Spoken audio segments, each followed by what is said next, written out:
ನನ್ನ ಕೆಲಸ ಕಿತ್ಕೋತೀನೋ 100 washing machine ತಂದು ದೊಡ್ಡ ಡ್ರೈ ಕ್ಲೀನಿಂಗ್ ಶಾಪ್ ಇಟ್ಟು ಊರಲ್ಲಿರೋರ್ ಬಟ್ಟೆನೆಲ್ಲ ನನ್ನ ಅಂಗಡಿಗೆ ಬರೋ ತರ ಮಾಡಿ ನನ್ನ ಅಂಗಡಿ ಮುಂದೆ ನೀನು ಕವಳೆ ಎತ್ತಂಗ್ ಮಾಡ್ಲಿಲ್ಲ, ನನ್ನ ಹೆಸರು ವಾಷಿಂಗ್ ದಾದಾ MBBS ಅಲ್ಲ. ನಂದೇನು ಕಿತ್ಕೊಳಕ್ ಆಗಲ್ಲ, ಹೋಗಲ್ಲ. ಮಳವಳ್ಳಿ ಅಣ್ಣ ಯಾರು ಗುತ್ತಿಗಿದ್ದೀರೇನ್ರು? ಅವನಿಂದ ಹೋಗ್ತಿದ್ರಲ್ಲ. ದೇವ್ರು ತೋರ್ತೀನಿ ಅಂತ 100 ರೂಪಾಯಿ ಕೊಟ್ಟಿದ್ದಾನೆ ಕಣೆ ಅವನು. ಅವನೇನ್ ತೋರಿಸ್ತಾನ ಪುಟ್ಕಾಸಿ?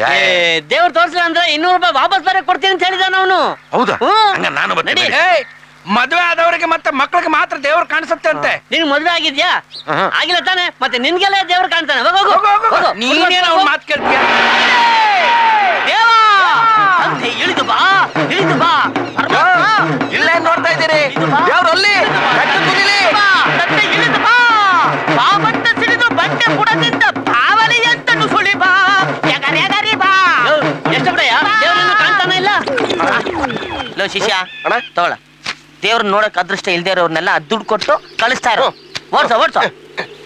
ಪರಮಾತ್ಮ ನಿನ್ನ ದರ್ಶನ ಮಾಡ್ದೆ ಅರ್ಧದಲ್ಲಿ ಹೋದವ್ರಿಗೆ ಮಧ್ಯರಾತ್ರಿ ನಾಗಪ್ಪ ಮನೆಗೆ ನುಗ್ಗಿ ಎದೆ ಮೇಲೆ ಕೂತ್ಕೊಂಡು ನೋಡ್ಕೊಂಡು ಹೋಗ್ತೀನಿ. ದೇವಾ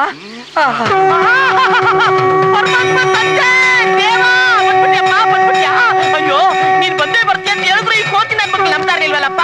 ತಂದೆ ತಂದೆ ನೀನ್ ಭಾನುವಾರ ಫ್ರೀ ಅಂತ ನಂಗೆ ಚೆನ್ನಾಗಿ ಗೊತ್ತ ತಂದೆ. ನಮ್ಮಿಬ್ರು ಬಾಂಧವ್ಯ ಏನು ಅಂತ ಇವತ್ತಿನ ಮಕ್ಳಿಗೆ ಹೇಳ್ತಂದೆ. ಹೇಳ್ಕೊಂಡೆ ನೀನೇನಾದ್ರು ದೇವ್ರು ಕಾಣ್ತಾ ಇದ್ದಾನೇನು? ದೊಡ್ಡ ದೇವರೇ ಕಾಣಿಸ್ತಾ ಇಲ್ಲ. ಎಲ್ಲ ದೇವ್ರ ಕಾಣಿಸ್ತಾ ಇಲ್ಲ.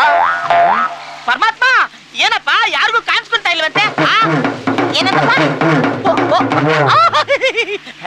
ಮಹಾಜನ್ರೆ, ಯಾರ ಹೆಂಡತಿ ಪತಿವ್ರತೆನೋ ಅಂತವರಿಗೆ ಮಾತ್ರ ನಮ್ಮ ಪರಮಾತ್ಮ ಕಾಣಿಸ್ಕೋತಾನಂತೆ. ಯಾರ ಹೆಂಡತಿ ಪತಿವ್ರತೆ ಅಲ್ವೋ ಅಂತ ಗಂಡಂದ್ರಿಗೆ ನನ್ನ ಪರಮಾತ್ಮ ಕಾಣಿಸ್ಕೊಳ್ಳಲ್ಲ ಅಂತ ಈಗ ತಾನೇ ಮೆಸೇಜ್ ಮೂಲಕ ಪಸರ್ ಮಾಡುವನೆ. ದೇವ್ರು ನನ್ನ ಚಿಕ್ಕ ಅಲ್ಲ, ದೇವ್ರು ದೇವ್ರು ಪರಮಾತ್ಮ ಮೆಸೇಜ್ ಕೊಟ್ಟಿದ್ದಕ್ಕೆ ಥ್ಯಾಂಕ್ಸ್ ಗುರು. ಹಂಗೆ ನಿಂತ್ಕೋರು ಎಲ್ಲ ನೋಡ್ಕೊಂಡ್ಬಿಟ್ಟೆ. ನಿಂಗೆ ತಲೆಗಿಲ್ಲ ಕೆಟ್ಟಾಯ್ತಾ? ಅಲ್ಲಿ ದೇವ್ರೆ ಕಾಣ್ತಾ ಇಲ್ಲ. ಗಟ್ಟಿಯಾಗಿ ಹೇಳ್ಬಿಡು, ಎಲ್ರು ನಿಮ್ಮಮ್ಮನ್ ತಪ್ಪು ತಿಳ್ಕೊತಾರೆ. ಕಾಣಿಸ್ತಾನೆ, ಹೆಂಗೆ ಹೇಳಿ ನಾನು?